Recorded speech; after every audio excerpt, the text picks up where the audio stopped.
একটা রিপোর্টের মাধ্যমে অলরেডি প্রমাণ হয়ে গেছে এই সন্তানের বাবা অন্য কেউ। তুমি বারবার এটা কেন করছো? অন্য একটা পুরুষের সন্তানকে তুমি আমার বলে পরিচয় করাচ্ছ। আপনি তো আমার চরিত্রে কলঙ্কের দাগ লাগাইতেছেন। আপনি আমার চরিত্রে কলঙ্কের দাগ লাগাইয়া আমার কি উপকার করতেছেন? সেটা তো অন্য একটা পুরুষের কাছে যাওয়ার আগে ভাবা দরকার ছিল। সত্য কখনো পরিবর্তন হয় না মেঘলা। চলো আমরা চলে যাই, এখানে থাকার দরকার নেই। অনেক হ্যালো ভিউয়ার্স, আসসালামু আলাইকুম। আশা করি আপনারা সবাই ভালো আছেন। বর্তমান সময়ে কারণ ইউটিউব চ্যানেলের সবচেয়ে জনপ্রিয় নাটক হলো গরিব ঘরের রাজপুত্র।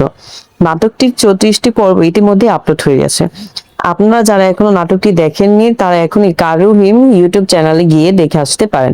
তারপর ফিরে এসে আমার এই ভিডিওটি দেখুন, কারণ আজকে ভিডিওতে আমরা আপনাদের জানিয়ে দেব 35 নম্বর পর্বে কি ঘটতে পারে এবং কি করলে সবার আগে দেখতে পারবেন নতুন পর্বটি। তাই বন্ধুরা, এই ধরনের নাটকের নিয়মিত আপডেট পেতে আমাদের এই ছোট্ট চ্যানেলটি সাবস্ক্রাইব করে পাশে থাকা বেল আইকনটি অন করে রাখুন। ভিডিও শুরু করার আগে আপনাদের জন্য রয়েছে একটি বড় সুখবর। আপনাদের ভালোবাসা ও সমর্থনে আমাদের ছোট্ট চ্যানেলটি ইতিমধ্যে মনিটাইজড হয়ে গেছে।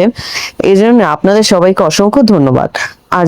আর আমরা চাই আমাদের কোনো একটি ভিডিও যদি 1 মিলিয়ন ভিউ অর্জন করে তাহলে সেই ভিডিও থেকে পাওয়া সম্পূর্ণ আয় আমরা আপনাদের একজন র্যান্ডম সাবস্ক্রাইবারকে উপহার হিসেবে দিয়ে দেব। তাই বন্ধুরা, আপনারা ভিডিওটি বেশি বেশি শেয়ার করুন এবং 1 মিলিয়ন ভিউ পূরণ করতে আমাদের সাহায্য করুন।